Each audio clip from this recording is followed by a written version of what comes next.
Élection française, donc le jour F, j'allais dire le jour fatidique pour certains, le grand jour pour d'autres. Et donc nous allons avoir bientôt la proclamation des résultats. Et donc nous avons avec nous pour en parler Liesel Trenzler, paralégal et assistante juridique. Pardon? Oui. Le score, nous avons le score. Les résultats vont bientôt apparaître. 11, 10, 9, 8, 7, 6, 5, 4, 3, 2, 1. Macron, 64,9. 65,9, je précise. 65,9, Macron l'emporte très largement devant Marine Le Pen qui est à 34,1%. Et donc, voilà, donc, avant que je ne vous présente, première impression, votre sentiment?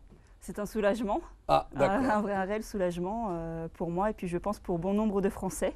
Voilà, d'avoir choisi M. Macron plutôt que Mme Le Pen. Liesel Trenzler, vous êtes paralégale, donc je disais, assistante juridique, militante des droits de l'homme. Vous faites partie de l'AFD. Rappelez-moi ce que c'est, AFD International. Alors, nous sommes une ONG qui participons à la promotion et à la défense des droits de l'homme. Très bien. Alors, Dieunor, excellent, conseiller municipal candidat aux élections législatives 2017. Saint-Denis, Villeneuve et Pierrefitte. Voilà, tout à fait. Première impression, on nous a fait peur pour rien, soulagement aussi, parce que personne ne voulait en gros de Marine Le Pen présidente. Nous allons voir des images tout de suite depuis le QG de Macron à l'esplanade du Louvre. Les premières images. Bouzid, vous êtes avec nous, Bouzid. On voit que c'est l'allégresse là où vous êtes. Bonsoir Jamel, bonsoir à tous les téléspectateurs. Donc on est en direct du QG de Emmanuel Macron et les gens commencent à faire la fête et des mesures de sécurité très renforcées. Il y a même des chiens, des policiers un renfort de police et des agents de sécurité. Et en présence de plusieurs centaines de militants et de sympathisants d'Emmanuel Macron. Et ça se passe bien, j'ai l'impression, à ce que je vois. Ouais. Vous voulez parler en direct? Non. D'accord. Allô. Oui, Bouzid. Oui, on vous écoute, Bouzid. Donc voilà, les gens commencent à faire la fête. Ils attendent si Emmanuel Macron va faire une apparition ici ou pas. Donc les gens ne le savent pas. Mais ses représentants, donc les gens commencent à faire la fête, comme vous le voyez ici, en direct. Et nous revenons à vous dans un moment, Bouzid et Chalalen. Merci. Je continue de présenter nos invités. Sadr Sellam, historien et écrivain, auteur de plusieurs ouvrages, notamment sur l'islam, sur l'histoire coloniale. Nous avons aussi Karim Tabou, ex-premier secrétaire du FFS et président de l'UDS. Merci de l'invitation. Alors merci à vous tous d'être avec nous. Donc continuez à faire le tour de table. Votre sentiment? C'est un résultat qui était assez prévisible. On a parlé de soulagement. Le soulagement relatif, c'est que Marine Le Pen a moins de 40%, alors qu'elle aurait pu avoir... Il y a un souci avec votre micro. Karim Tabou, donc oui. Je pense que la pression va baisser un peu. Il y a eu quand même des questionnements, il y a eu même des doutes, mais globalement, je pense que le résultat était prévisible. Donc voilà, Emmanuel Macron est élu président, le 25e président de la République française et le plus jeune président de l'histoire de France. Il a 39 ans. Qu'est-ce que ça vous inspire, Liesel? Un souffle nouveau. Peut-être un autre regard sur la politique, de réels changements qui sont attendus depuis bien longtemps. Oui. Enfin, on l'espère tout du moins. Voilà, enfin, moi je vois ça d'un œil positif. Voilà. Regardez, je vais vous lire un extrait d'un de ses discours. Et après, je poserai une question à Sadr Sellam, justement. Il dit « Je suis candidat à l'élection présidentielle car je veux tourner la page des 5 et même des 20 dernières années. Je suis convaincu que si nous parvenons à dépasser les clivages stériles entre la gauche et la droite, qui ont bloqué notre pays, nous parviendrons à redonner à chaque Française et à chaque Français confiance en soi et confiance en la France. Alors, finalement, d'abord, il y a toujours ce problème de micro. Alors, je pose la question à qui veut la prendre. Confiance en la France, oui, confiance en soi. Alors, une petite note, bien sûr, comme je disais tout à l'heure, on est tous réjouis, nous qui sommes républicains, nous qui sommes pour la paix, pour le vivre ensemble. Ça aurait été compliqué ce soir de voir le visage de Madame Marine Le Pen apparaître. Soulagement, mais aussi, on nous a fait peur aussi pour rien, parce qu'on s'est même senti culpabiliser certaines personnes qui ne voulait pas plébisciter Emmanuel Macron, qui est quand même élu président, mais il ne faut pas oublier l'abstention qui est quand même record. C'est vrai que c'est un grand moment politique pour nous, parce qu'on avait ce risque réel du Front National. En revanche, il n'en demeure pas moins qu'on constate une abstention très forte, voire même historique, notamment dans les quartiers populaires. Donc, il y a eu ce vote pour certains par défaut, il faut le reconnaître. Donc c'est une lourde responsabilité aussi pour M. Macron, dans la mesure où il va falloir rassembler maintenant. La campagne présidentielle est terminée. Maintenant, il va falloir gérer la France avec une élection législative qui va arriver, qui va dessiner la réelle majorité et qui va gouverner la France. Donc c'est la question, et comment la France sera gouvernée. Telle est la responsabilité qui sera portée par M. Macron et toute son équipe. Donc félicitations nous allons pour cette évoquer campagne. les législatives parce que vous le disiez si bien, ce sont des échéances absolument incontournables qui viendront soit complémenter l'actuelle victoire de M. Macron, soit la compliquer. Tout à fait. Mais sinon, vous nous parliez de la Seine-Saint-Denis en matière d'abstention. Là, on a regardé les chiffres de l'abstention, c'est quand même assez inquiétant. On a quand même, logiquement, les deuxièmes tours des élections présidentielles, on a quand même plus de participation. Là, on constate un effet complètement inversé où les gens se sont moins déplacés. Donc toujours, je pense qu'il y a l'effet de la campagne, où les gens ne se sont pas du tout concernés. Et puis cette situation où les gens se sont dit aussi que, bon, de toute façon, on ne peut pas élire Marine Le Pen, il va gagner. Dans les sondages aussi, on a vu que finalement, les sondages du premier tour ne s'étaient pas trompés. Et compte tenu des sondages qu'on a vus entre les deux tours, les gens se sont aussi démobilisés. Et puis, il y a aussi le fait que cette manque de confiance dans la classe politique, que ce soit M. Macron ou Mme Le Pen ou les autres candidats. Je suis assez inquiet, moi, pour ces taux d'abstention. La Seine-Saint-Denis est l'un des départements qui a le moins voté après la Corse. Donc, voilà. Il y a du boulot pour que ces citoyens, ces habitants aussi, qui sont des citoyens français, qui ne sont pas des citoyens de seconde zone ou des sous-citoyens ou des citoyens complètement à part, mais des citoyens français qui doivent aussi prendre part à ces scrutins qui sont majeurs. Et les politiques regardent aussi les chiffres des élections. Et c'est la raison aussi pour laquelle, bien souvent, ils s'investissent ou non ils s'investissent moins parce qu'ils sentent que les personnes de ces quartiers votent moins. Donc j'appelle à la responsabilité justement de ces électeurs de se mobiliser pour qu'ils puissent aussi compter dans ces scrutins qui sont majeurs pour la France, mais aussi pour nos quartiers populaires. Pourtant, en termes de présidentielle, l'abstention n'est plus le premier parti de France. Non, l'abstention n'est plus. Puisque là, vraiment, nous atteignons des chiffres records. Des chiffres records. Nous attendons qu'on nous confirme le taux d'aujourd'hui, mais tout à l'heure, il est aux environs de 19h, je crois, il était de 74%. Tout à fait. Et si le vote blanc était compté, parce que pour celles et ceux qui ont été votés aujourd'hui, vous avez remarqué qu'on n'avait que 2 bulletins. Il n'y avait pas un bulletin blanc.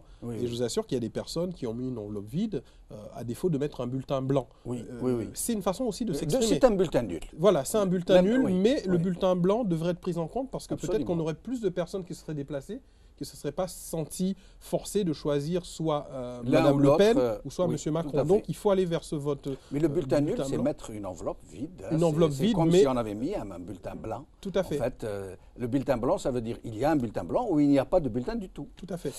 Karim Tabou, monsieur, alors, vous êtes algérien, vous venez d'Algérie, donc le président de la République française est très important pour l'Algérie, eu égard aux relations très poussées, j'allais dire, très particulières entre la France et l'Algérie, au point où on parle de France-Algérie. Et donc, Emmanuel Macron a fait 2 déclarations très très importantes, qui semblent même avoir inquiété le régime algérien. Je vais vous les citer. La première est « J'agirai en Afrique en toute transparence, loin des réseaux de connivence. » Là, c'est vraiment énormissime comme déclaration. Maintenant, si, on ne sait pas si juste une déclaration pour la forme. Et l'autre qui est encore plus importante, encore, j'allais dire encore plus percutante, je retirerai les troupes françaises du Mali. Enfin, d'abord, au niveau interne, je ne suis pas spécialiste de la politique interne française, mais j'espère que Emmanuel Macron va se saisir de cette prolongation qui lui est offerte pour sortir justement le débat et lui donner un sens. Je ne pense pas que ce soit... on entend d'ailleurs beaucoup de Français qui sont d'une certaine manière un peu obligés de voter Macron. Et c'est presque le scénario de 2002. Un vote refuge. Voilà, un vote refuge. Mais au-delà, il a quand même utilisé un mot, clivage stérile entre la gauche et la droite. Je ne pense pas que ça soit aussi stérile. Il y a eu quand même un pays, il y a eu des débats extraordinaires, il y a eu des programmes, il y a eu des expériences, il y a eu des choses qui se sont passées. Je pense que cette période-là est une période qu'il va falloir négocier avec beaucoup d'intelligence pour se sortir justement de cela, parce que nous avons également constaté la courbe ascendante des désespérés, des déçus de la scène politique, et ce qui donc constitue le terreau important des extrêmes, tous les extrêmes. Donc les échecs produisent les extrêmes et les extrêmes sont exploités politiquement et ça commence à inquiéter autant en France qu'ailleurs, notamment dans certains pays européens. Concernant les relations algéro-françaises, Macron, comme tous les présidents d'ailleurs, avait fait des déclarations, mais à l'épreuve de l'exercice, assez souvent ça bute sur des choses qui, nous, les Algériens, avons vécu certaines des déclarations des présidents français comme étant de graves violences, voire parfois d'attitudes, disons-le, racistes. Quand Sarkozy avait déclaré un jour que je soutiens Bouteflika parce que sinon ça sera les talibans à Alger, c'est mépriser toute une société civile, une frange de militants, de démocrates, la société civile qui s'était battue et qui a payé un lourd tribut de 10 années de guerre civile. C'était vraiment très violent. Quand Hollande vient avec un président sur un fauteuil roulant en Algérie, il dit aux Algériens que j'ai discuté pendant 2 heures de toutes les questions. Jamais j'ai trouvé un président d'une telle alacrité intellectuelle. C'était vraiment violent à l'égard de ces forces politiques qui essaient de s'émanciper un peu de ce système. Mais Macron a été très bien reçu. On lui a déroulé le tapis rouge. Je reviens à vous dans un petit moment. Nous allons d'abord voir quelques images de Bouzid Ichalalen, quartier général de Macron, esplanade du Louvre.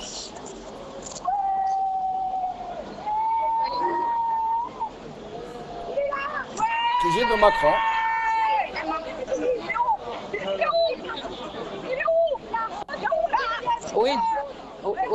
Oui, Jamaldine. Oui, Bouzid, on vous écoute, Bouzid, on vous écoute. Donc là, on est encore une fois devant le siège de Macron. Donc les gens commencent à affluer de plus en plus ici devant le quartier général. Il y a une ambiance de joie et les gens vraiment manifestent leur joie et la défaite de l'extrême droite aussi. Donc les gens disent que c'est la France qui gagne, c'est les valeurs humaines et c'est la France libre. Et on aura avec nous en direct quelqu'un qui va intervenir avec nous pour exprimer sa joie, un militant de la France en marche. Bonjour. Bonjour. Donc, vous êtes en direct, donc qu'est-ce que vous pensez que ça, C'est une victoire totale, à 100%. Ça fait longtemps qu'on se bat pour ça, pour qu'il y ait un changement total et radical.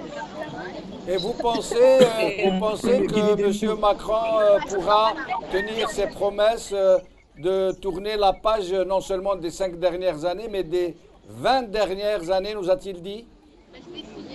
Tout à fait, tout à fait.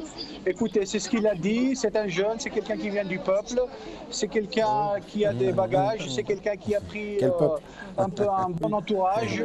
Donc je pense qu'il n'y a pas de raison de ne pas tenir compte de ce qu'il a dit. Merci beaucoup, merci beaucoup. À plus. Avant d'aller vers Sadr Selam et de revenir à Khalid Tabou pour lui permettre de finir, Je vous ai entendu dire quel peuple. Mais oui, parce que quel peuple, comme disait mon confrère, c'est quel peuple? Oui, en France, on sait qu'il y a plusieurs peuples, visiblement, parce que alors soit la personne qui vient d'intervenir n'avait pas très bien regardé le CV de M. Macron, mais il vient du peuple des nantis. Il faut pas le. Après, c'est pas une maladie, c'est pas un problème. Il ne s'en cache pas lui-même. Il faut pas s'en cacher, c'est très bien. Moi, je suis pour la réussite de tous.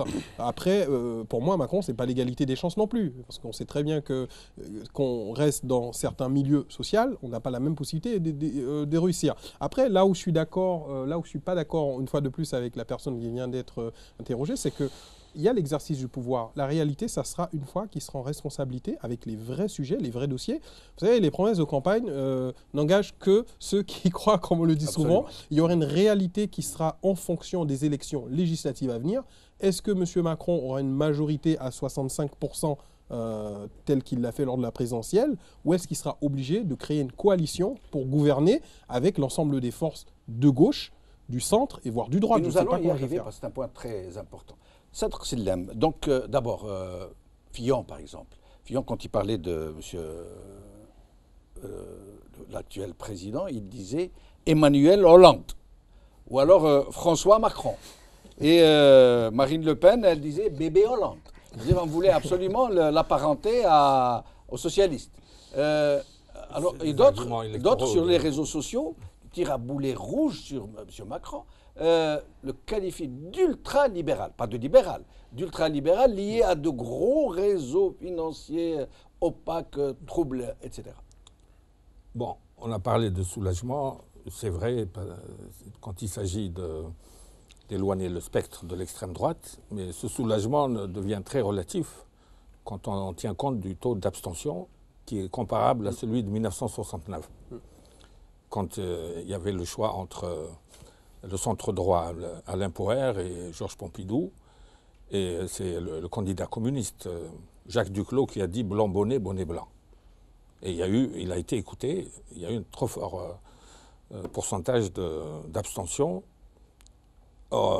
Mélenchon n'a pas dit blanc bonnet, bonnet blanc, mais c'est tout comme. Et s'il y a un taux d'abstention élevé, c'est parce que Mélenchon a été écouté. Bon. Ensuite, il faut comparer avec 2002. 2002, Jean-Marie Le Pen est arrivé deuxième avec 17,5%. Au deuxième tour, il n'a atteint que 20%. Oui.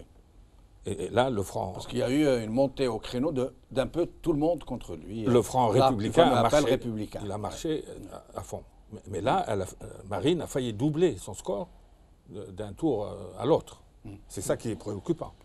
Donc elle va continuer à monter. Vu sa jeunesse, si rien n'est changé dans les raisons des mécontentements, elle a de plus en plus de chances de passer dans 5 ans. Donc, et aussi pour les prochaines législatives, elle promet d'avoir... prochaine législative, le fait que Mélenchon ait été écouté pour l'abstention, ça permet de prévoir peut-être un groupe parlementaire assez important derrière Mélenchon. D'accord. Et maintenant, les accusations, les reproches qui sont adressés à Macron, bon, il y a un côté polémique dû à la campagne électorale, mais il y a du vrai. La question qui se pose, dans quelle mesure peut-il apporter des démentis à tout ce qui lui est reproché? Et là, quand il dit que c'est une rupture, Alain Madelin et Kouchner, et Jacques Attali et le banquier qui était au Monde, c'est le contraire de la rupture. Alain Minc, par exemple. Il y a une partie de l'entourage de Macron qui pose un réel problème. Alors, dans quelle mesure il va le nommer à leur demande, etc., on verra à l'usage. Mais pour le moment, bon, on juge sur pièce, on arabe, on le dit. Non, mais d'après vous, en termes clairs, pour la plupart de nos téléspectateurs qui souhaiteraient avoir une vision très claire, parce qu'ils sont un peu désorientés, les uns le traitant de socialiste, les autres le traitant d'ultra-libéral. Les gens aimeraient bien savoir à quelle sauce ils vont être mangés, quoi. Il n'a jamais été socialiste. Il a été admis dans la commission Jacques Attali de 2007. Il a été ministre de Hollande. Non, la commission Jacques Attali a été créée par Sarkozy. Oui. C'est elle qui est à l'origine contre les taxis. Moi, j'étais dans un taxi. Pour que le chauffeur taxi reste de bonne humeur, il ne faut pas citer le nom de Jacques Attali. Oui. Parce que ça a favorisé les Uber, etc. Bon. Et donc, c'est un banquier. Bon. Alors on nous dit qu'il est revenu, il a fait un pas vers la France d'en bas quand il a raté le concours de la rue d'Ulm, de Normal Sup. Mais il a réussi celui de l'ENA, et il est devenu inspecteur des finances. Et les inspecteurs des finances, c'est Fabius, c'est Michel Rocard, c'est... Grande école. Il a le profil... Pour les enfants du peuple, comme a dit... de Alain Juppé, etc. Et il a travaillé, c'est un banquier. A priori, la justice sociale n'est pas au cœur de sa politique, de ses préoccupations. Et on a une vraie fracture. On a une vraie, la gauche n'existe plus. C'est un des points où Valls a eu raison. Il a dit des gauches irréconciliables. On a la partie de la gauche réellement attachée à la justice sociale et aux thématiques de gauche anciennes, qui est vers Mélenchon. Et même les frondeurs, ils ont penché du côté de Mélenchon. Quand Hamon a dégringolé au premier tour. Et donc on a le choix entre une alliance avec le centre que Bayrou a refusé quand il a eu 18,5% en 2007, quand Ségolène lui a proposé ça. Ça aurait pu nous éviter la parenthèse Sarkozy. Oui. Je n'arrive pas à comprendre pourquoi Bayrou a refusé ça, et maintenant il accepte l'alliance avec Macron. Et donc on a une coalition entre une social-démocratie de plus en plus libérale avec le centre, qui oscille entre le centre droit et le centre gauche. Et de l'autre côté, on a une gauche qui veut rompre et combattre le capitalisme financier. Est-ce que Macron, en tant qu'ancien banquier, aura cette rupture? On verra à l'usage, on verra au moment de la constitution du gouvernement, et on verra au moment des législatives.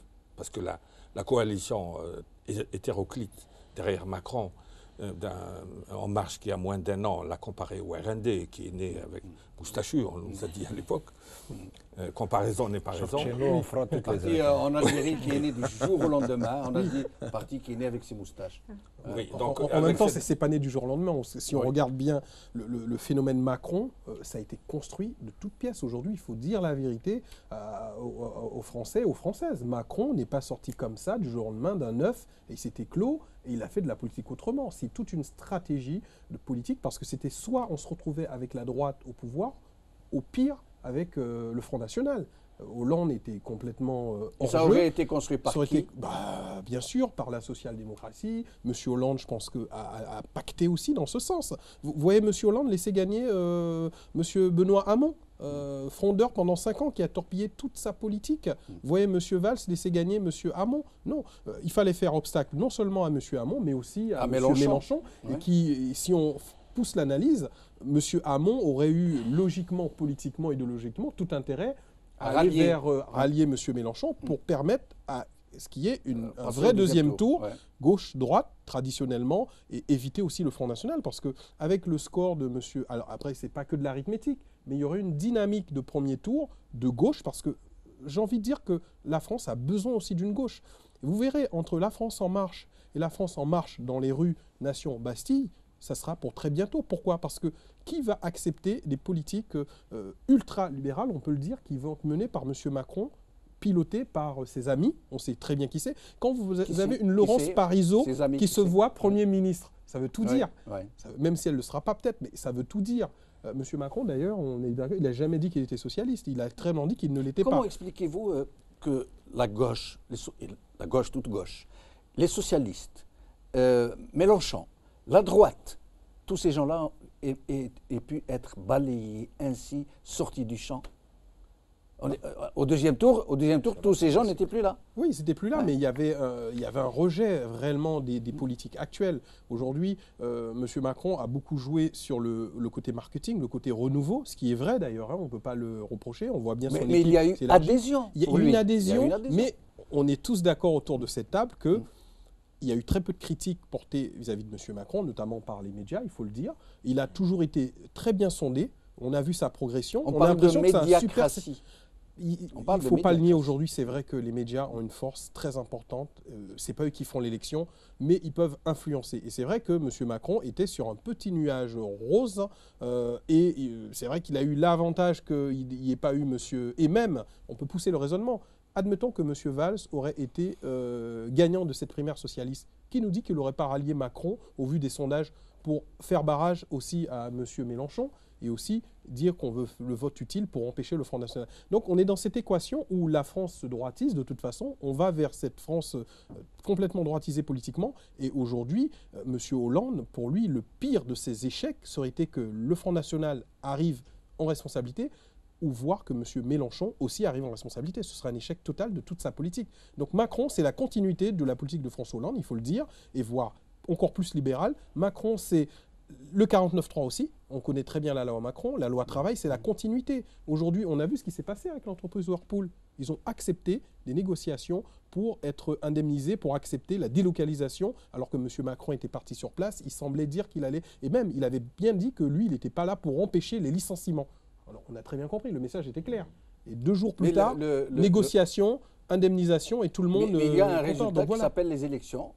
Cet homme-là a été élu. Il a été élu, on doit l'accepter. C'est la raison pour laquelle je dis je suis même soulagé. Je préfère voir M. Macron en responsabilité. Et pas seulement une élection, refuge. Ce n'est pas seulement pour empêcher Marine Le Pen de passer, puisqu'au premier tour déjà, il est passé largement. Donc il y a une véritable adhésion. Il y a une adhésion. Il a réussi à convaincre. Oui, mais avec une déperdition des voix à gauche qui est complètement divisée, malgré le score très important qu'a fait M. Mélenchon lors du premier tour. Liesl Trenzler, pour ce qui est des droits de l'homme, des plus défavorisés, des réfugiés, des sans-papiers, comment voyez-vous l'élection de M. Macron?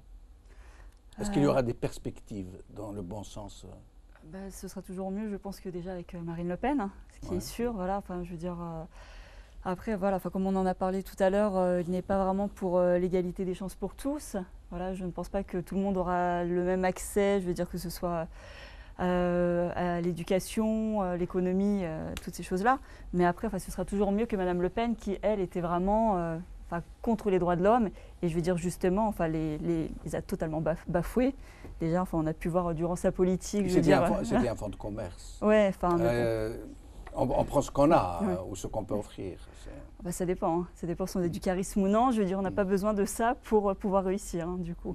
Voilà. Après, avec M. Macron, on espère que ça ira, qu'il pourra aider justement les plus démunis, être vraiment force de proposition pour certaines classes sociales. Oui. Quelqu'un de mes amis m'avait dit, moi j'aimerais bien, il n'est vraiment pas extrémiste ni Front National, au contraire. Il m'a dit, j'aimerais bien que Marine Le Pen passe pour qu'on en finisse. Parce que là, tout le monde va voir qu'elle ne peut pas réaliser tout ce qu'elle a promis. Il m'a dit, j'aimerais bien la voir expulser ce million de clandestins qui font tourner l'économie française. Même s'ils sont d'accord qu'ils viennent faire la queue leu pour se faire expulser, je me demande comment elle va faire. Oui, tout à fait. Après, moi, je sais que certains points de son programme m'ont réellement choqué. Il y avait le point numéro 9, justement, sur... c'était le droit de la femme. Mais le droit de la femme, justement... Ce qui était bizarre, c'est qu'à chaque fois dans son programme, elle parlait des droits des individus, mais il y avait toujours le mot islamisme, islam. Ça fait vendre. Voilà, du coup, soit on parle de droits humains, les droits pour tous, ou soit on parle de l'islam. Soyons clairs. Absolument. Et dans ce fameux point, il y avait le droit de la femme, l'égalité entre les hommes et les femmes. Alors, elle a commencé justement à écrire que l'islamisme, il fallait mettre fin à l'islamisme et que la laïcité devra s'étendre à toutes les institutions. Et même aussi, je veux dire, la laïcité serait dans l'espace public, s'étendrait à l'espace public. Donc les femmes qui portent le voile déjà ne le portent pas dans toutes les institutions publiques, mais même dans la rue, elles n'auraient plus le droit de le porter. Je veux dire, là, on va carrément... on va vraiment à l'encontre des droits de l'homme. Nous allons recevoir un homme politique algérien, Sofiane Gilali, président de Jil Jadid, qui nous donne un peu son sentiment sur cette élection. Sofiane Gilali, merci d'être avec nous. Bonsoir à tous vos invités. Alors, comment avez-vous suivi ces élections et qu'est-ce que vous en pensez ? Bien entendu, les Algériens ont suivi de très près, donc forcément tous ceux qui s'intéressent à la politique, la campagne électorale en France depuis le début, car elle manifeste des changements fondamentaux et qui sont en train de bouleverser un peu la donne politique dans le monde en général, après l'élection de Trump aux États-Unis et le Brexit par rapport à l'Union européenne, l'élection de la présidentielle en France posait quand même un certain nombre de questions. Je dois juste dire que de ma position dans politique algérien en Algérie, je ne peux que féliciter le président qui vient d'être élu. Et au fond, je n'ai pas tellement à dire mon sentiment ou encore moins à juger les candidats. Mais on peut quand même tirer un certain nombre de conclusions qui nous touchent directement. Bien sûr, l'élection du président de la France, c'est d'abord l'affaire des Français, également de la communauté algérienne qui est souvent de double nationalité, donc qui est française, mais également pour tous ceux qui résident en France sans avoir obtenu la nationalité. Et ça touche également l'Algérie parce que les liens historiques sont tellement profonds, les liens économiques sont tellement imbriqués que géostratégiquement nous sommes totalement impliqués et le choix des Français ne peut pas nous laisser indifférents. Les éléments, si vous voulez, où je peux me permettre un commentaire. Tout d'abord, les Algériens ont suivi cette formidable démocratie. Les Français, les candidats ont eu à débattre pendant longtemps, à faire une campagne, quelle que soit son évaluation, mais il n'empêche que pour nous, Algériens, nous regardons avec un peu de jalousie ce qui se passe lorsqu'on compare à nos mascarades électorales où tout est trafiqué encore et nous sommes à l'âge de la pierre. Lorsqu'on a un modèle devant nous, on est quelque part admiratif. Deuxièmement, voilà la France, un vieux pays, comme dirait un certain homme politique qui représentait la France à l'ONU, un vieux pays, mais qui a élu un jeune homme de 39 ans, qui lui fait confiance. Et ça, c'est une belle leçon à nos grabataires octogénaires qui sont encore au pouvoir en Algérie. C'est le moment où ils devraient comprendre qu'ils devraient ramasser leur musette et s'en aller docilement, car sinon l'histoire sera implacable avec eux. Troisième commentaire, par rapport à la vie politique en France, mais sans localiser sur la France elle-même. On a vu que les candidats aux élections ont été sélectionnés par des primaires, ce qui en soi signifie que les partis politiques ont perdu de leur légitimité. En tout cas, l'ancien mode de fonctionnement de la vie politique partisane sont à terre. Plus grave encore, c'est que les élus, lors des primaires, ne faisaient pas partie du deuxième tour, et donc une double délégitimation des partis politiques. Et là, je pense que la pratique partisane doit être revue de fond en comble, au final, pour se remettre à jour. Mais au-delà, c'est qu'il y a une nouvelle fracture idéologique maintenant dans le monde. Il est clair qu'il n'y a plus de droite et de gauche au sens classique. Il y a bien sûr encore des éléments doctrinaires, idéologiques, programmatiques qui relèvent d'un courant ou de l'autre. Mais globalement, maintenant, la faille ou la ligne de rupture, c'est entre l'insertion dans un mondialisme qui est en pleine dynamique et le reflux que peut représenter l'opposition par rapport à ce mondialisme, et donc un retour un peu sur la nation, le réflexe de protection et probablement une forme de nationalisme économique. Alors moi, en décrivant cela, je ne fais pas le choix, ce n'est pas encore moins à moi de faire le choix en ce qui concerne la France, d'autant plus que l'Algérie n'a pas encore les moyens de son destin, de contrôler son destin. Nous sommes malheureusement trop dépendants des hydrocarbures, donc d'une énergie et d'une matière première.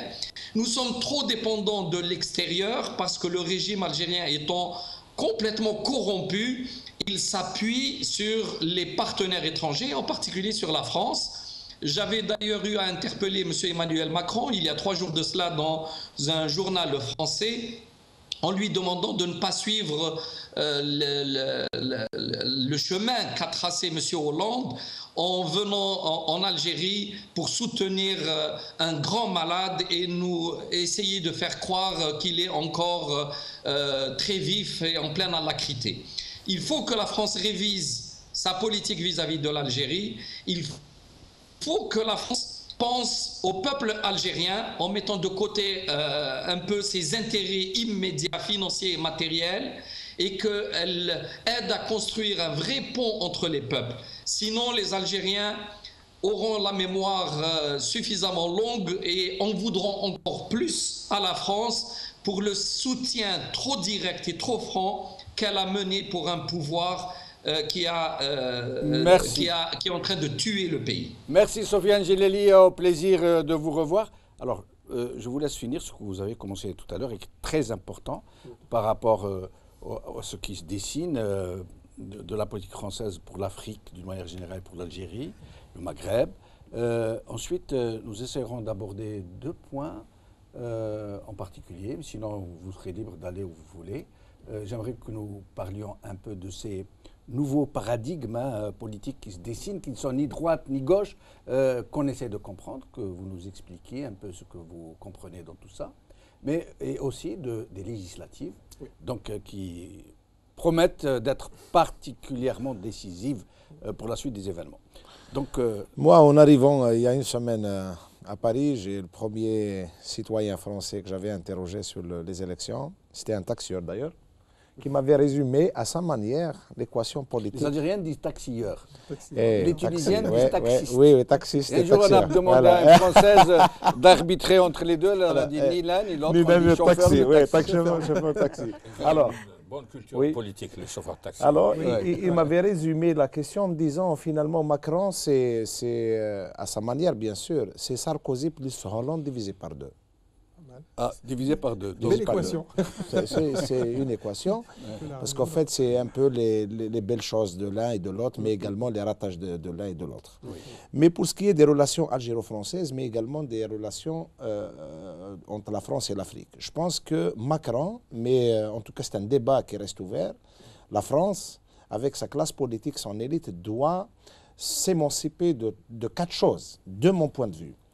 La première, elle doit s'émanciper de cette approche sécuritaire des choses. C'est-à-dire, nous avons eu des expériences, il n'est pas possible, il n'est pas soutenable que les relations avec les populations et les pays du Sud soient réduites aux seules questions sécuritaires. Nous ne voulons pas être les postes avancés des logiques sécuritaires. Nous voulons être comptés comme des humains. Nous voulons être comptés comme des populations. Nous voulons être comptés comme des peuples qui aspirent à la démocratie. La deuxième, je pense que également c'est un débat. La classe politique met en premier lieu le chef de l'État, le président de la République, Emmanuel Macron, doit également faire émanciper les relations franco-algériennes, mais également avec les autres pays, de cette puissance des réseaux. Malheureusement, aujourd'hui, les relations entre l'Algérie et la France, c'est le monopole des réseaux. Assez souvent, ce n'est pas des relations qui se déroulent au niveau institutionnel, mais plus des relations d'intérêt. Assez souvent, et surtout du côté sud, ce sont des réseaux mafieux. La troisième, c'est se sortir, s'émanciper de cette relation perverse entre la France et l'Algérie. Je m'explique. Nous avons un échange assez compliqué. Quand il s'agit de notre monnaie, le dinar, nous sommes obligés de le multiplier par 18. Quand il s'agit de la démocratie, on est obligé de diviser les normes démocratiques par 18. Ça pose un problème. Ça pose un problème d'une monnaie qui se multiplie par 18. Et puis quand il s'agit de la démocratie, on ne regarde pas trop ce qui se passe au Sud. Et ce jeu qui est particulièrement joué par le régime algérien, qui repose sur deux principes. Le premier principe, c'est jouer des rivalités gauche-droite, mais tout en étant d'accord avec la gauche et d'accord avec la droite. Et on a bien vu des ministres tant de gauche que de droite venir à Alger. Ah, ils sont reçus avec tous les honneurs. Nous, chez nous, on dit tout est bon dans le mouton, pas dans le cochon. Voilà. Donc ça, c'est un vrai problème. Et puis je disais, donc, je cite un exemple. Quand il s'agit de la démocratie, si on compare juste 2 exemples très simples. 2002, il y a une élection, un premier tour aux élections présidentielles françaises. Il y a Jospin qui est éliminé. et Jean-Marie Le Pen avec Jacques Chirac arrive au deuxième tour. Toute l'élite, tous les journalistes, tout le monde, en tout cas le gros de l'opinion publique avait tout simplement... Je peux vous interrompre à n'importe quel moment, il y a Macron qui va faire une déclaration. Mais continuez, poursuivez.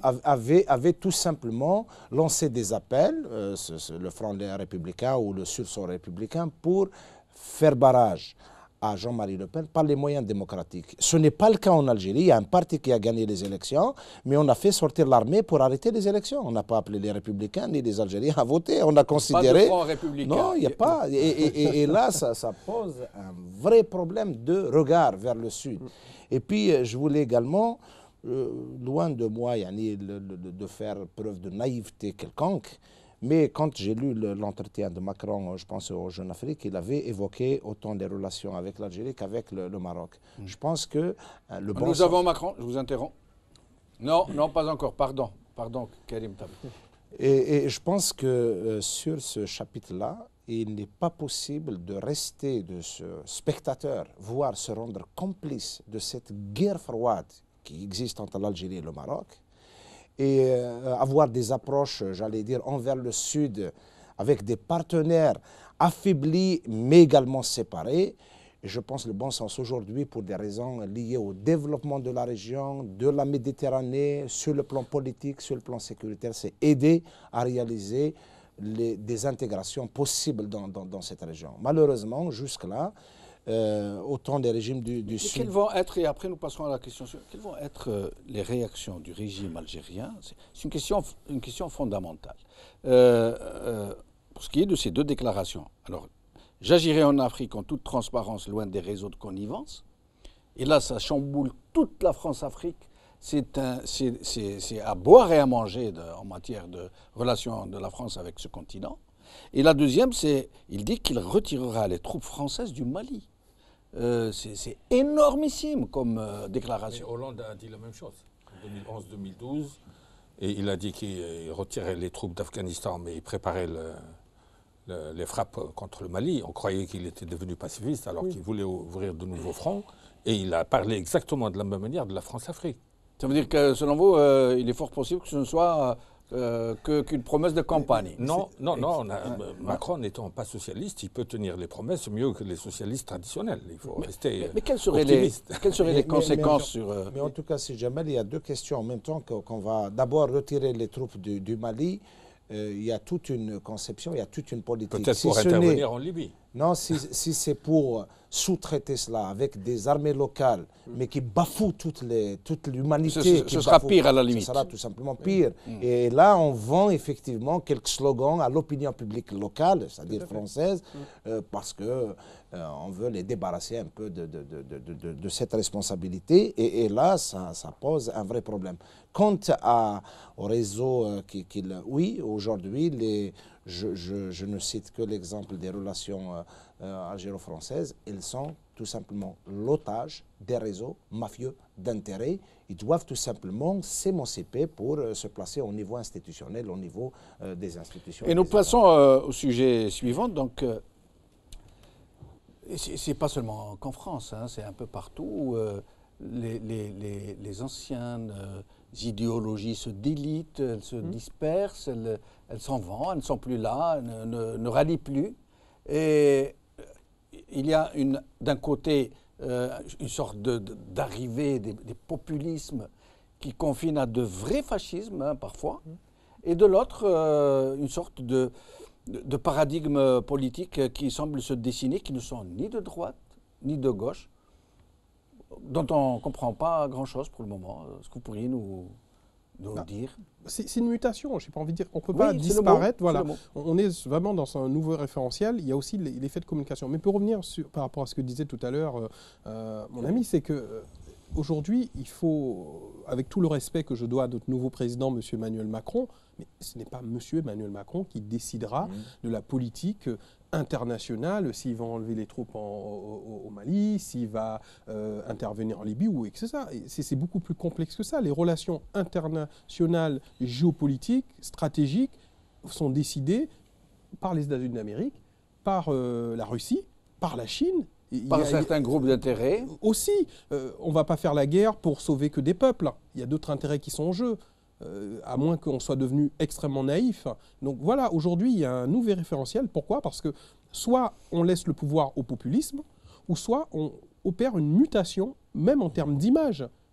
C'est quoi la différence entre M. Macron et M. Fillon, empêtrés dans les affaires? C'est le renouvellement des générations, dynamisme nouvel. Et c'est vrai qu'on voit un petit côté Sarkozy dans Macron, dans la personnalité, le volontarisme, tout ce qu'il peut dire. Bien sûr, il y a beaucoup de promesses qui ne seront pas tenues. C'est un excellent communicant. Mais le casting a été bien réalisé. Oui. Ils n'ont pas pris le dernier de la classe en communication ou en capacité de porter une image, de porter une idée, de renouveler quelque chose. Comme je dis, je ne pense pas qu'en un an, en France en tout cas, qu'on puisse fonder une ossature politique nouvelle qui ressemble à quelque chose de nouveau. Mais moi, j'ai envie de dire que c'est juste l'emballage qui change. Je suis désolé d'être aussi peu naïf sur la question. L'emballage change, mais on va... Vous pensez que M. Hollande va rester tranquillement en Corrèze? Vous pensez que M. Valls, il va rester tranquillement en Essonne? Non. Voilà, il y a une nouvelle force qui n'est pas de gauche ni socialiste, la social-démocratie, qui va se rassembler autour de l'Allemagne, autour aussi des États-Unis. Il ne faut pas oublier sous quelle que... forme Est-ce que les partis classiques, c'est ceux que nous connaissons, est-ce qu'ils seront encore là pour longtemps? Les partis classiques devront se reconstituer. La gauche française devra se redéfinir idéologiquement, philosophiquement, stratégiquement aussi. On l'a vu que la stratégie aurait pu favoriser la présence d'un Jean-Luc Mélenchon au second tour. C'était fort possible. Et la gauche peut se mélenchoniser, si je peux dire, d'une certaine manière? La gauche ne va pas se mélenchoniser. Soit Jean-Luc Mélenchon semble vouloir continuer ce combat, et aujourd'hui, force est de constater, d'ailleurs ce sont les élections qui l'ont déterminé, il est le représentant de la gauche française. Il a fait près de 20%. Mais vous imaginez que Mélenchon face à Marine Le Pen, devant Marine Le Pen, dès le premier tour, c'était possible. Oui.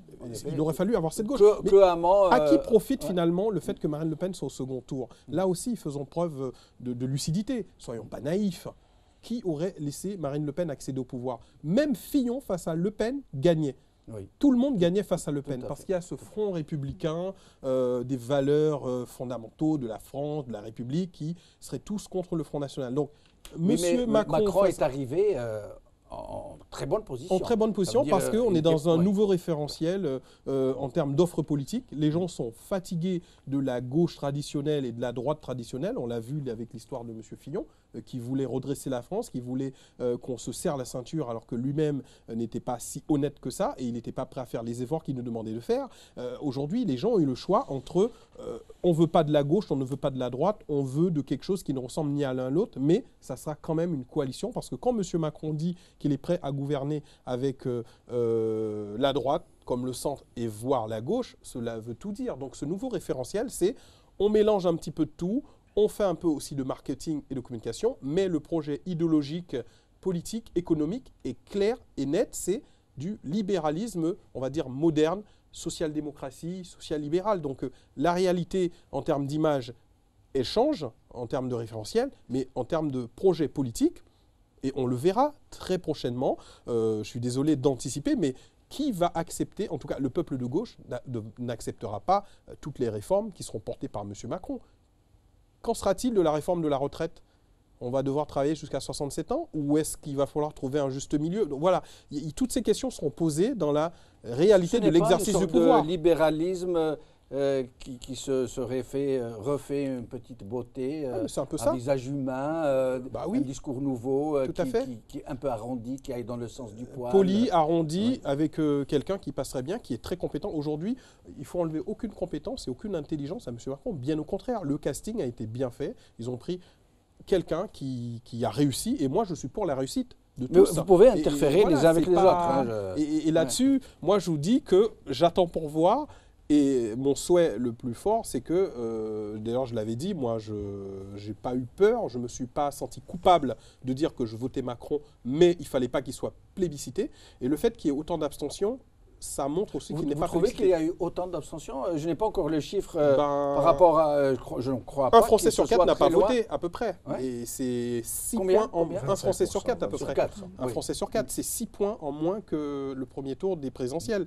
C'est aussi assez inédit parce qu'au second tour, les Français votent un peu plus. Donc là, j'aimerais qu'on nous donne justement le taux de participation finale, officielle, par rapport aux dernières Nous ne l'avons pas encore, nous allons l'avoir. Ça reste comparable à 69, qui est le taux le plus bas au second tour.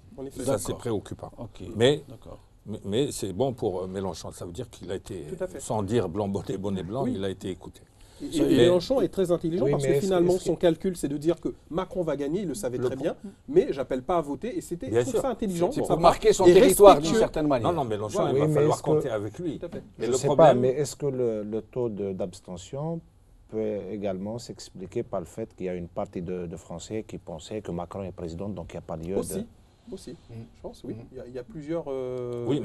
Contrairement à la peur qui a été c'est-à-dire entretenu dans les médias, mais il y a bien des Français qui étaient sûrs que Macron allait être président. La peur et la culpabilité. Oui, ils n'ont pas... Au limite, on était collabos si on n'allait pas voter, quoi. En s'abstenant. Voilà. C'est pour ça que le Front républicain n'a pas marché comme en 2002. Or, ce qui a été reproché à Chirac après 2002, c'est de n'avoir pas récompensé les forces non chiraciennes qui avaient voté pour lui. Or, Macron, il est sûr qu'il va tenir compte de ça, et dans les nominations, il va récompenser peut-être même les juppéistes, même s'il est le responsable de la chute de Juppé dans la primaire de droite. Parce qu'il ne faut pas oublier que la déclaration de candidature de Macron était la veille du premier tour de la primaire de droite, et il a siphonné les voix de Juppé. Or, Juppé, idéologiquement, et via Bayrou, il est proche de Macron. Est-ce qu'il va nommer des gens proches de Bayrou? Justement, en termes de nomination, d'après vous, qui voyez-vous au poste les plus avancés? Premier ministre? Il a laissé le suspense, alors on va le garder. Mais il va nommer peut-être un Premier ministre qui a un profil technocratique, ni droite ni gauche. C'est ce qu'on appelle kafa'at en Tunisie, etc. Mais ça n'a pas sorti la Tunisie de l'auberge. Il sera transitoire de toutes les façons, puisqu'il va y avoir les législatives. On a deux exemples dans l'histoire française. C'est 1945, un gouvernement d'union nationale, mais qui n'a pas tenu un an. Le général de Gaulle a démissionné en janvier 1946, parce qu'il y avait le retour des partis politiques. Et en 1958, quand le général de Gaulle était à Matignon pendant quelques mois, il a mis Guy Mollet, il a mis Pinet, etc. Mais après, on est revenu au clivage droite-gauche traditionnel. La France est un pays très clivé, où la question sociale reste centrale. À l'époque, c'était parce que le Parti communiste était très puissant. Mitterrand lui-même, pour arriver au pouvoir, il sait que le Parti socialiste ne pouvait pas gagner tout seul. Il a contracté une alliance avec le PC qui était à 25%. Mais quand le PC n'existe plus, en 2007, on a découvert l'utilité de l'alliance centre-droit Parti socialiste. Bayrou l'a refusé, j'ai jamais compris pourquoi. La plume qui fait pencher la balance. Voilà. Or, maintenant, la gauche n'est pas majoritaire en France. Alors, et l'inconnu, c'est une coalition hétéroclite. Va-t-elle pouvoir gouverner sans tiraillement? Et deuxièmement, attitude vis-à-vis de l'Union européenne. Macron est très européiste. Et très libéral. Macron, son histoire, c'est Hollande, dans son entretien avec les journalistes du Monde, il dit que c'est lui qui l'a créé. Pourquoi il l'a créé? C'est quand Valls voulait se faire passer pour le Blair du Parti socialiste, pour faire une surenchère social-démocrate libérale. Il lui a sorti quelqu'un de plus social-démocrate que lui et de plus libéral. Et ça a contribué à faire chuter Valls jusqu'à ce qu'il soit éliminé. Parce que le projet de M. Hollande, c'était quand même de se représenter, ce qui est normal, ce qui est légitime. Un président sortant, se représente, à ce moment-là, il a droit à demander... Hollande se serait représenté si Sarkozy était sorti vainqueur de la primaire de droite. Mais en tout cas, il croyait pouvoir le battre. En tout cas, c'est presque un séisme qui a eu deux épicentres. Un à gauche, un à droite. Et puis on attend, il va y avoir des répliques pour que tout ça se stabilise, prend la forme et puis se met en place. Ça va qu'est-ce qui va se passer justement entre les législatives, entre le 11 et le 18 juin, donc ces fameuses législatives entre le 11 et le 18 juin, déjà, je pense que ça va déterminer le gouvernement de M. Macron, qui sera quand même une coalition assez large. Il va renvoyer l'image. Vous êtes de quelle couleur politique? Moi, je suis ancré à gauche. Je suis sous un parti en particulier? Non, pas d'étiquette politique, parce que j'étais déçu comme des millions de Français, des partis politiques qui se renouvellent entre elles. Les investitures sont toujours données aux mêmes. C'est-à-dire si vous arrivez, vous êtes issu du milieu associatif, on va vous dire d'attendre parce qu'il y a monsieur un tel ou madame un tel qui sont des partitocrates qui attendent depuis des années leur tour et vous arrivez... C'est une sorte d'aristocratie. C'est de la partitocratie, c'est ça justement. Et aujourd'hui, avec l'effet Macron, ça vient balayer ça. Ça peut être un espoir de possibilité de renouvellement de la classe politique, mais bon, je reste encore moins naïf parce que là-dessus aussi, sur les investitures, on le voit, M. Macron devra résoudre une équation qui a plusieurs inconnus. Quelle image qu'il lance dès dans les semaines à venir, dans les jours à venir, d'un gouvernement qui sera capable d'ouverture et de rassembler, de gouverner pour lancer une image que je suis en capacité de gouverner avec une coalition centre-gauche, voire droite même. Hein. Aujourd'hui, il y a des jupéistes qui seraient prêts à aller rejoindre M. Macron. Il y a eu des rencontres qu'il y a eu avec certaines personnes. Un M. Bayrou, qu'on voyait Premier ministre, je ne le vois pas Premier ministre parce qu'il veut incarner le renouvellement, mettre quelqu'un de nouveau qui pourra un petit peu gérer tout ça. Et une fois que les élections législatives seront passées, ce qui ne sera pas une mince affaire. Pourquoi? Parce qu'il ne faut pas oublier que le mouvement En Marche a rassemblé plus de 16 000 personnes qui ont fait acte de candidature. Qui seront les heureux élus? Il en faut 577. Mais qu'est-ce qu'il arrangerait, Macron? Quelle formation voudrait-il voir majoritaire ou le centre-gauche, centre-droit, le moins d'insoumis possible, le moins de frondeurs possible, parce que ça laissera un espace pour reconstruire une gauche et finalement qui pourrait s'opposer. Et surtout, le pire des scénarios pour M. Macron, c'est de se retrouver en cohabitation avec la gauche. Alors justement, l'une des inconnues dont vous parlez, et la grosse inconnue, c'est M. Mélenchon. M. Mélenchon. Qui promet d'être très présent dans ces législatives. Voilà, alors pour vous donner un indicateur, apparemment, je ne sais pas si c'est confirmé, M. Mélenchon compte avoir une circonscription Seine-Saint-Denis. La Courneuve, Stein, Le Bourget. C'est l'ancienne circonscription de Mme Marie-Georges Buffet. C'est ce qu'on entend dire. Donc cela veut tout dire. 47% à voilà, là, donc vous voyez, c'est quoi? Je vais m'ancrer sur des territoires où les gens ont voté massivement pour moi, et ce qui est vrai, on regarde toutes les villes de Seine-Saint-Denis ou d'autres villes où Mélenchon arrive largement en tête. Donc il veut recréer un socle de militants, parce que c'est quand même des milliers de personnes qui ont rejoint son mouvement, un petit peu comme M. Macron, voire plus une dynamique d'incarner la gauche. Parce que la France aura besoin d'une gauche forte, une gauche rassemblée, une gauche qui va lutter pour conserver les acquis sociaux qui ont été gagnés quand même et qui sont nécessaires aujourd'hui. Donc aujourd'hui, il y a une attente. Et c'est vrai que... Vous pensez qu'il puisse y avoir mobilisation dans ces territoires, dans ces quartiers, pour les appeler comme on les appelle maintenant, pour les législatives? Oui, bien sûr, parce que les mêmes batailles qu'on a retrouvées lors de la présidentielle, on la retrouvera, parce que moi je prends l'exemple de la Seine-Saint-Denis, la plupart des circonscriptions sont détenues par le Parti socialiste actuel. Quasiment sur 12 circonscriptions, on doit en avoir une dizaine qui sont Parti socialiste. La même démarche des Insoumis, ça sera de récupérer ces circonscriptions qui sont des frondeurs. Tout à fait. Les frondeurs risquent de se présenter sous la bannière Mélenchon. Certains frondeurs parce que Valls avec Macron, il va éliminer les frondeurs au moment des législatives. Tout à fait. Donc il y a une possibilité pour Mélenchon de récupérer une partie des frondeurs les plus radicaux qui n'acceptent pas le libéralisme, l'européisme, etc. Ensuite, il ne faut pas oublier, moi je me souviens du sondage là, de mercredi, l'attentat des Champs-Élysées, il faut méditer sa conséquence.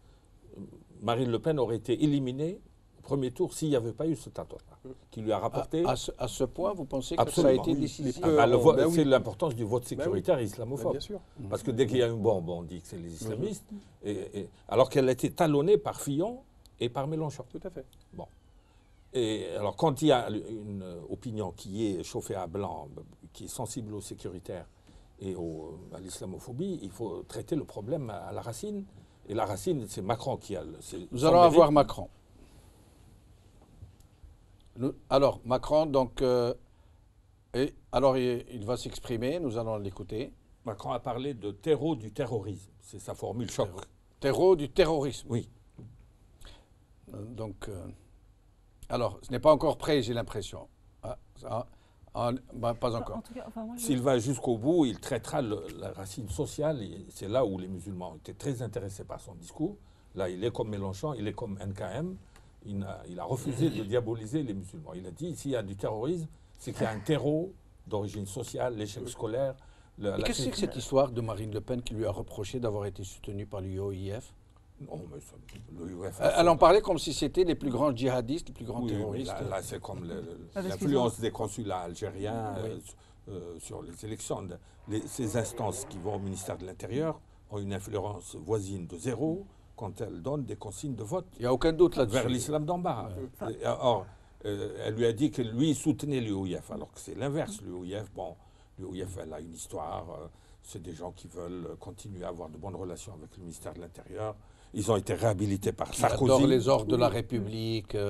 Oui, ils ont une stratégie. Dans moi, quand ils ont été diabolisés, moi, je les ai défendus. Parce que fonder un discours sur la diabolisation d'une catégorie de musulmans, c'est toujours démagogique. Mais bon, ça ne lui a pas apporté bonheur. Ça rapporte des voix islamophobes. Il y a une partie de l'opinion française qui est très... Et puis c'est son fonds de commerce. Elle sait que dès qu'on tape sur les musulmans, sur l'islam, ça fait rêver les peurs. Un attentat, ça fait rêver les peurs et ça profite bien sûr. Alors à qui profite aussi la montée du Front National? On peut aussi se poser ces questions. Aujourd'hui, le Front National élimine de facto certains candidats et favorise de facto certains candidats. Donc je vous laisse résoudre ces équations. Non, mais le Front National sort grandi parce que c'est des jeunes, elle a 40 ans.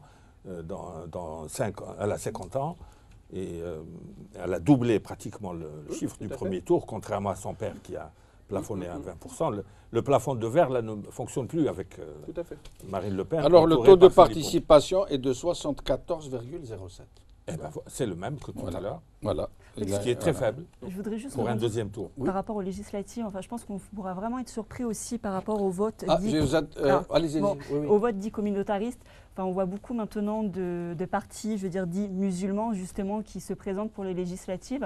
Et je pense qu'on pourra, être vraiment surpris par le taux que pourraient faire ces partis. Parce que justement, à force de diaboliser les musulmans, ils sont en train de se regrouper pour justement créer des partis, mais avec les valeurs de la République. Justement, montrer qu'ils sont français et musulmans. Ils ne sont pas de simples musulmans. Et vous pensez que les musulmans puissent être en possibilité de créer ce genre de dynamique? Là, il y en a beaucoup. Il y en a beaucoup qui se créent. Vous allez surtout sur les réseaux sociaux.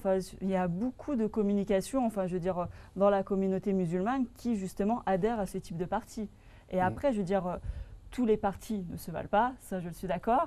Néanmoins, vous avez, il y a l'UDMF, justement, l'Union des démocrates français, qui eux ont, un programme vraiment, un très bon programme, qui veulent relancer l'économie en proposant des crédits à 0% à des entrepreneurs qui veulent créer justement leur société vraiment pour les aider dans certaines zones du 93. Ils ont aussi des programmes pour relancer l'éducation. Je pense qu'on pourrait vraiment être surpris par le taux que pourraient faire ces nouveaux partis. Mais et vous pensez qu'ils pourront s'organiser, ces populations, si je peux dire, excusez, ce n'est pas péjoratif du tout, toutes ces populations qui sont dans les quartiers, maintenant on dit les quartiers. Mais justement, ils en ont marre d'être stigmatisés. Et ils veulent montrer justement qu'ils ont un poids par rapport à leur voix. Ils ne seraient plus un serpent de mer imaginaire qui n'existe que dans... Parce qu'on parle beaucoup de communautés, d'immigrés, d'immigrés de la 3e, 4e génération, mais on ne voit pas en quoi ils sont mobilisables, on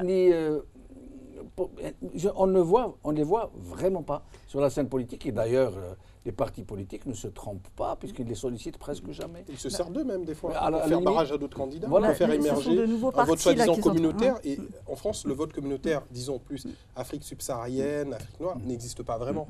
Aujourd'hui, on a très peu de représentants politiques, même en termes d'image. Vous voyez, regardez tous les candidats à l'élection présidentielle, leur staff de campagne, leur porte-parole. Même celui qui porte les dossiers, il est ni noir ni arabe. Justement, quand ils arrivent dans un parti politique qui est connu... C'est pas la France, ça, finalement. Ils n'ont aucune visibilité. Justement, on ne peut pas les mettre devant. Et grâce à ces partis-là qui sont en train de se structurer, ils veulent les mettre en avant. Là, ils peuvent être devant. Il est possible qu'ils puissent s'organiser. Ils sont en train de s'organiser. En tout cas, moi, de ce que je vois, ils sont en train de s'organiser, justement. Non, mais les micro-partis communautaristes, c'est le résultat de la fermeture des partis. On a les enfants d'immigrés qui ont une... Macron a commencé. J'espère que c'est bon cette fois. Choix. Bien des difficultés nous ont affaiblis depuis trop longtemps. Je ne méconnais aucune, ni les difficultés économiques, ni les fractures sociales, ni les impasses démocratiques, ni l'affaiblissement moral du pays. Je veux ce soir adresser un salut républicain à mon adversaire, Madame Le Pen. Je sais les divisions de notre nation qui ont conduit certains à des votes extrêmes. Je les respecte. Je sais la colère, l'anxiété, les doutes qu'une grande partie d'entre vous ont aussi exprimés. Il est de ma responsabilité de les entendre, en protégeant les plus fragiles, en organisant mieux les solidarités, en luttant contre toutes les formes d'inégalité ou de discrimination, en assurant de manière implacable et résolue votre sécurité, en garantissant l'unité de la nation. Car derrière chacun des mots que je viens de prononcer, je sais qu'il y a des visages, des femmes et des hommes, des enfants et des familles, des vies entières. Il y a vous et les vôtres. Ce soir, c'est à vous tous que je m'adresse. Vous tous ensemble, le peuple de France. Nous avons des devoirs envers notre pays. Nous sommes les héritiers d'une grande histoire et du grand message humaniste adressé au monde. Cette histoire et ce message, nous devons les transmettre d'abord à nos enfants. Mais plus important encore, il nous faut les porter vers l'avenir et leur donner une sève nouvelle.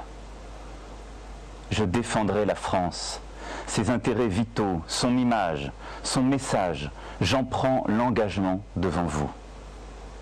Je défendrai l'Europe, la communauté de destin que se sont donnés les peuples de notre continent. C'est notre civilisation qui est en jeu, notre manière de vivre, d'être libre, de porter nos valeurs, nos entreprises communes et nos espoirs. J'œuvrerai à retisser le lien entre l'Europe et les peuples qui la forment, entre l'Europe et les citoyens. J'adresse en votre nom aux nations du monde le salut de la France fraternelle. Je dis à leurs dirigeants que la France sera présente et attentive à la paix, à l'équilibre des puissances, à la coopération internationale, au respect des engagements pris en matière de développement et de lutte contre le réchauffement climatique. Je dis à tous que la France sera au premier rang de la lutte contre le terrorisme sur son sol, aussi bien que dans l'action internationale. Aussi longtemps que ce combat devra durer, nous le mènerons sans faiblir. Mes chers concitoyens, une nouvelle page de notre longue histoire s'ouvre ce soir. Je veux que ce soit celle de l'espoir et de la confiance retrouvée. Le renouvellement de notre vie publique s'imposera à tous dès demain. La moralisation de notre vie publique, la reconnaissance du pluralisme, la vitalité démocratique seront, dès le premier jour, le socle de mon action. Je ne me laisserai arrêter par aucun obstacle. J'agirai avec détermination et dans le respect de chacun. Car par le travail, l'école, la culture, nous construirons un avenir meilleur. Françaises, Français, mes chers concitoyens, je veux ce soir saluer le président Hollande. Il a pendant 5 ans œuvré pour notre pays. Durant les 5 années qui s'ouvrent, ma responsabilité sera d'apaiser les peurs, de nous faire renouer avec l'optimisme, de retrouver l'esprit de conquête qui dit mieux que tout le génie français. Ma responsabilité sera de rassembler toutes les femmes et tous les hommes prêts à affronter les défis gigantesques qui nous attendent et à agir. Certains de ces défis sont des chances, comme la révolution numérique, la transition écologique, le redémarrage de l'Europe. D'autres sont des menaces, comme le terrorisme. Je me battrai de toutes mes forces contre la division qui nous mine et nous abat. C'est ainsi que nous pourrons rendre au peuple français, à chacune et chacun d'entre vous, dans sa vie professionnelle, personnelle et familiale, les chances que la France lui doit. Aimons la France. À compter de ce soir, et pour les 5 années qui viennent, je vais avec humilité, avec dévouement, avec détermination, la servir en votre nom. Vive la République, vive la France.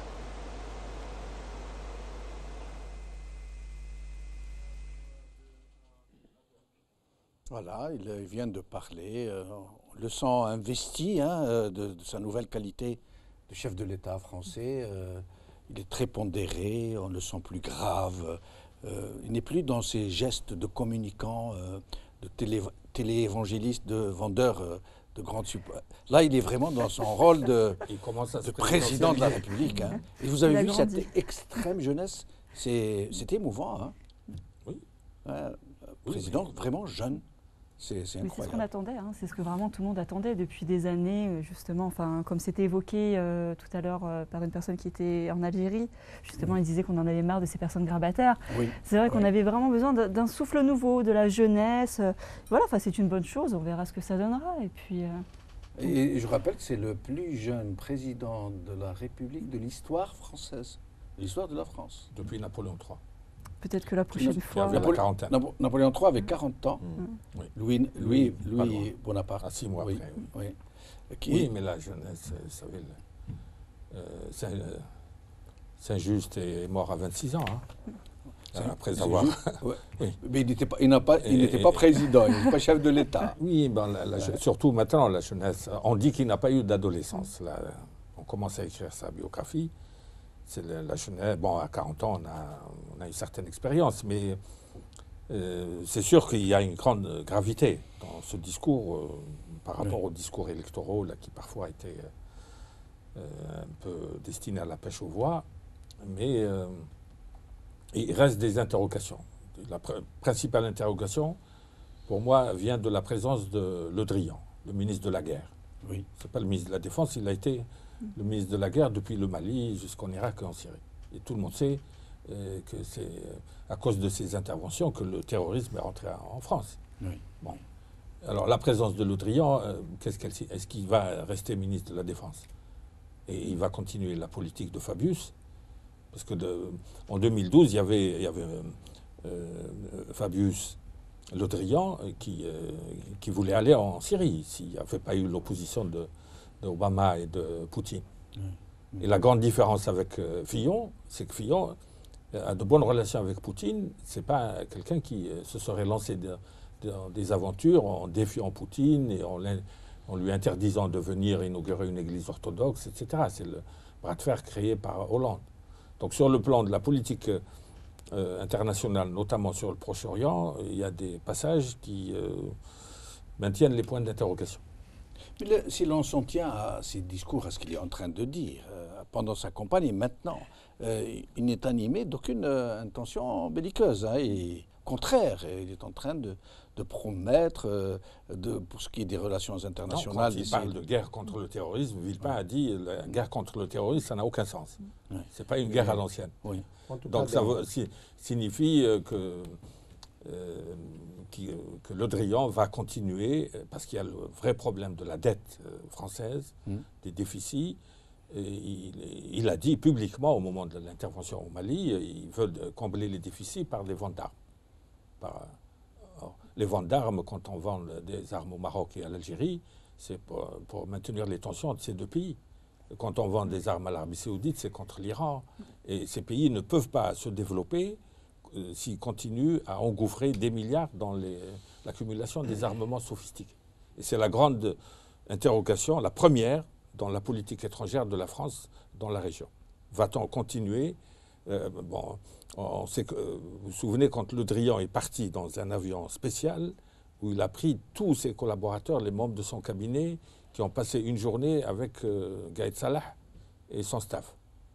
Ils sont revenus déçus parce que Gaïd Salah n'a pas donné suite à toutes les offres de vente d'armement qui auraient servi à une intervention algérienne en Libye. C'était à quel moment? Il y a 2-3 ans. Ah. Il y avait encore... Gaïd Salah n'est pas aimé par ces milieux-là parce qu'il ne voulait pas multiplier les contrats d'armement avec la France. Et quand on a parlé des relations avec l'Algérie, il y a quelqu'un à Bercy qui a été nommé par Montebourg quand il était ministre. Oui.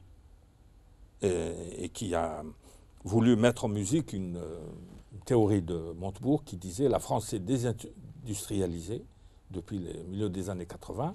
Elle a besoin de se réindustrialiser, mais en concertation avec un pays comme l'Algérie qui a besoin aussi d'étoffer son tissu industriel. Or, le mérite de Macron, c'est d'avoir maintenu ce haut fonctionnaire, le monsieur Algérie de Bercy. Donc c'est un point positif pour la politique de Hollande et Macron qui a été bien reçu en Algérie. Mais quelles que soient les réalisations positives de cette politique industrielle concertée, ça risque d'être détruit par les contrats d'armement qui coûtent très très cher et qui maintiennent des tensions. Or, on a une vision cynique socialiste par Hubert Védrine, et je crois qu'il est un peu dans les circuits de Macron. Il dit de manière la plus cynique, c'est pas à nous de régler le problème algéro-marocain, il faut le maintenir. Ça fait vendre? Ça fait vendre des armements. Et l'expérience a montré que beaucoup d'hommes politiques français commencent par visiter l'Algérie, considérer la relation avec l'Algérie comme une relation privilégiée, mais en fin de parcours, ils finissent pro-marocains. D'où le refroidissement des relations. Karim Tabou, moi, je pense que le discours mérite d'être décrypté, mais il est en totale cohérence avec d'abord le slogan « En marche ». On ressent très bien qu'il y a vraiment une volonté d'aller de l'avant, de faire.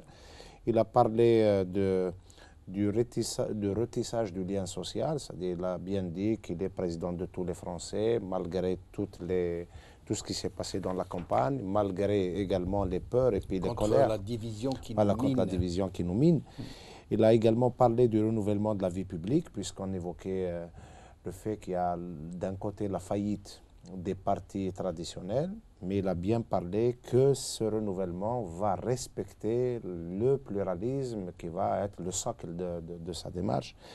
Il y a, j'appelle pas ça une contradiction, mais tout un débat mené entre deux promesses qui sont, de mon point de vue, qui peuvent être antinomiques, qui peuvent être contradictoires. D'un côté, il promet aux Français un apaisement des peurs, mais de l'autre côté, il annonce la guerre. C'est-à-dire, il dit que d'une manière très forte, il va mener la guerre contre le terrorisme, avec tout ce que ce mot comporte comme peur également. C'est-à-dire, on peut le comprendre, une guerre contre le terrorisme, c'est-à-dire prévenir le terrorisme, oui, faire en sorte que ceux qui financent le terrorisme soient neutralisés, que ceux qui le manipulent. Je peux le comprendre comme ça. Oui, mais les concepts de ces 10 dernières années, peut-être plus, depuis l'arrivée de George Walker Bush à la tête des États-Unis, les histoires d'attaques préventives, de lutter contre le terrorisme ailleurs, et puis tous ces concepts-là, finalement, ils ont installé une peur dans le monde entier et surtout dans des pays comme ça. Donc aujourd'hui,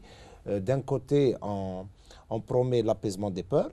L'apaisement des peurs, d'accord, il y a une dimension sociale, il y a une dimension justice sociale, il y a une dimension économique et sociale, mais également, ce débat mérite d'être élargi, d'être clarifié davantage, parce qu'aujourd'hui, malheureusement, le monde est otage de politiques sécuritaires qui sont là et qui parfois se font au détriment des libertés, au détriment des droits de l'homme, au détriment des populations, et ça demande vraiment à être défini avec précision. Non, je rebondis, je suis entièrement d'accord.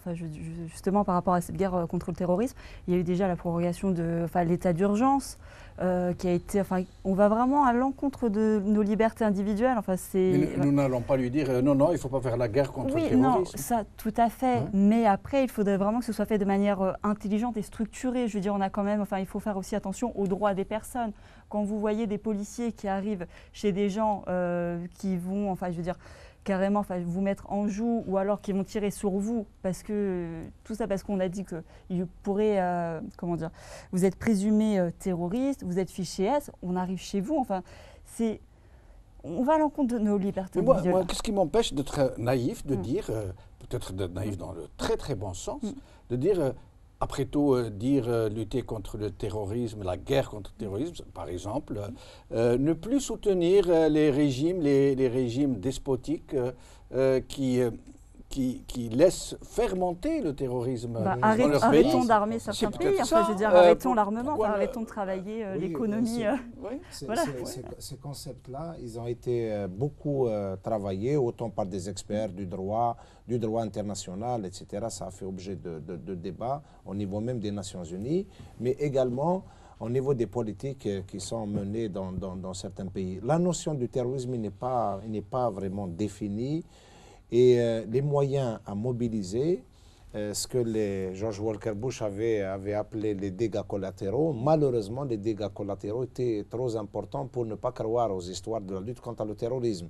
En fait, on a lutté contre des populations entières et là, il y a des pays qui ont été démolis.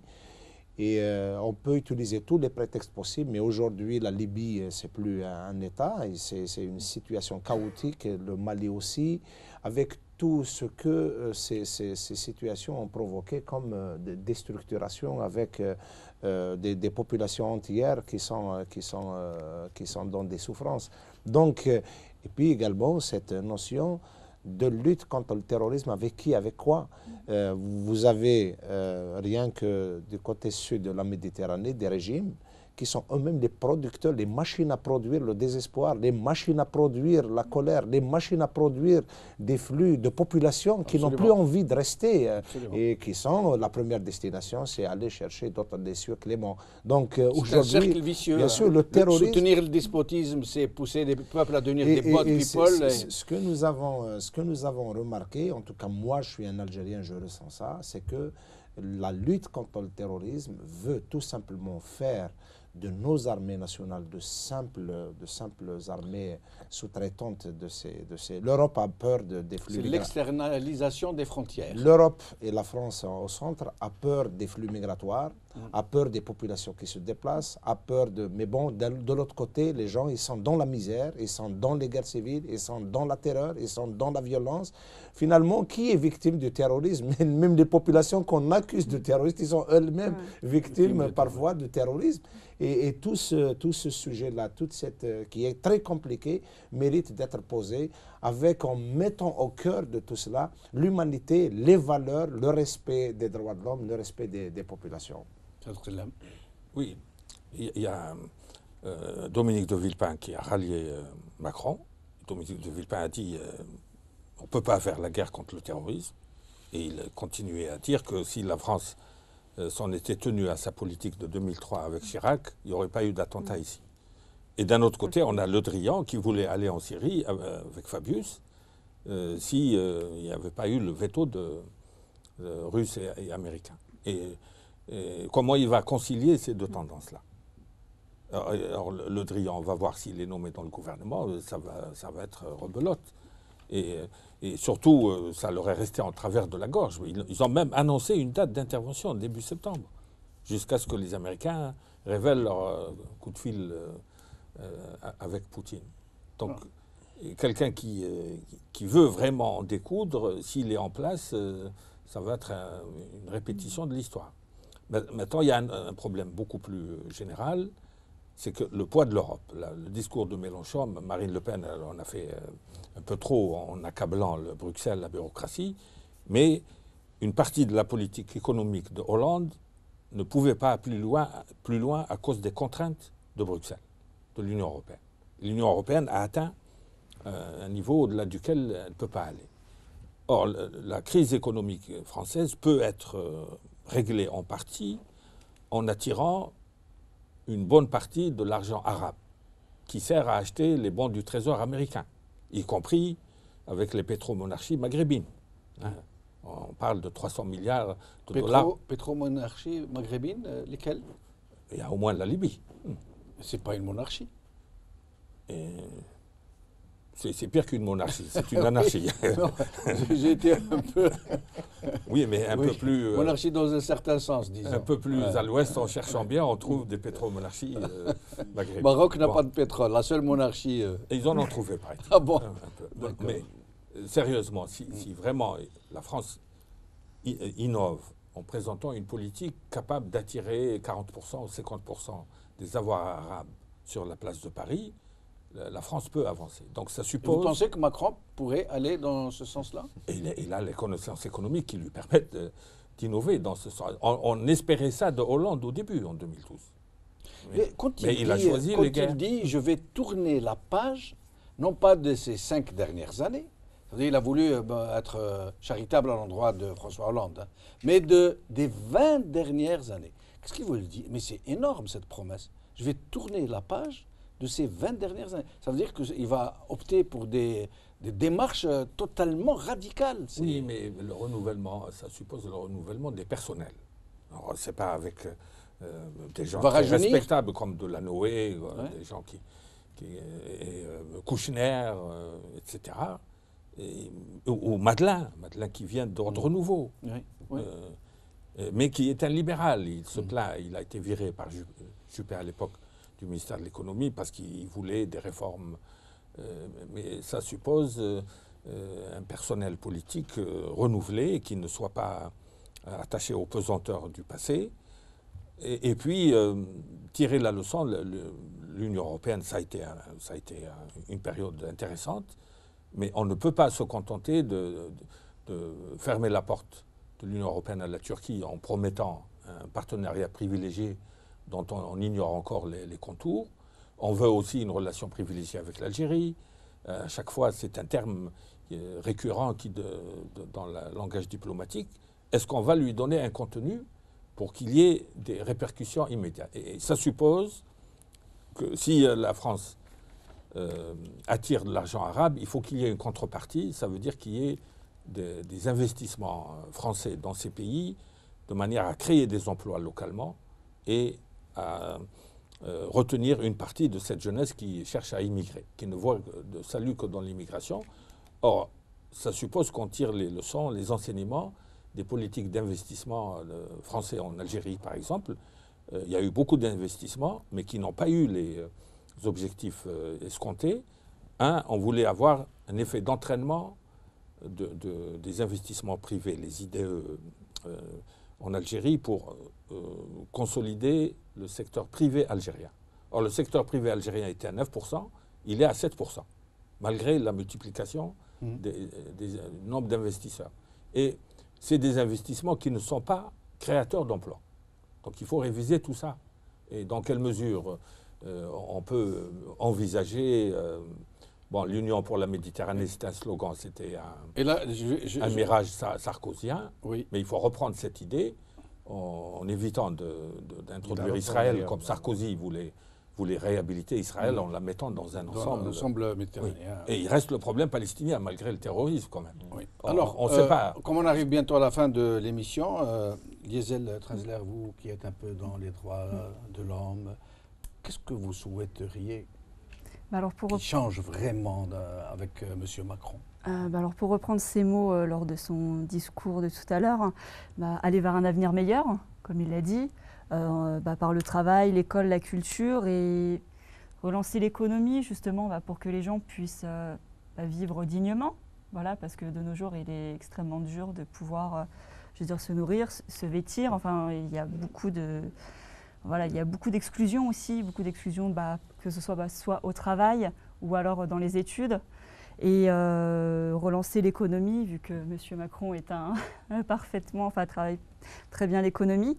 Et voilà, on espère vraiment aller vers un avenir meilleur. Merci beaucoup. Merci à vous tous d'avoir... Il y a un point, là. Oui, très vite. Dans les nominations, il y a les gens de la diversité qui n'admettent plus qu'il y ait des tuteurs qui s'occupent d'eux.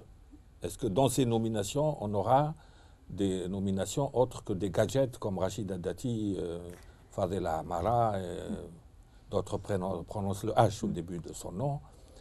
C'est des nominations gadgets là, pour faire taire. Est-ce qu'il y aura vraiment... Alors que ces gens-là ne représentent rien, généralement, rien et que ces diversités ne se sentent en rien représentées par elles. Or, Macron a avec lui des gens issus de la diversité, d'origine des Franco-Algériens très compétents. Est-ce qu'il ira jusqu'à les nommer à des postes Très vite, Karim Tabou. En tout cas, dans son interview, il dit des choses très intéressantes. On espère sérieusement les voir se concrétiser. Quand il dit « Je tiens à agir dans la transparence, loin des réseaux de connivence franco-africains et des influences d'affairistes encore trop présentes. C'est pourquoi je lancerai une initiative ambitieuse entre la France, l'Europe, le sud de la Méditerranée et l'Afrique, des routes de la liberté et de la responsabilité pour renforcer nos intérêts mutuels dans tous les domaines. » Et puis il rajoute, dans cet esprit, c'est très important, je veux m'appuyer sur les forces vives africaines et françaises, les intellectuels, les ONG, les entreprises françaises, la diaspora française en Afrique et africaine en France. C'est très intéressant comme projet. On espère bien ce sera un excellent mot de la fin. Merci beaucoup à vous tous. Merci à vous. Merci à notre ami qui a dû nous quitter un peu plus tôt. C'était prévu. Dieu Nord est excellent, qui s'est excusé. Il s'excuse auprès des téléspectateurs. Merci à vous tous.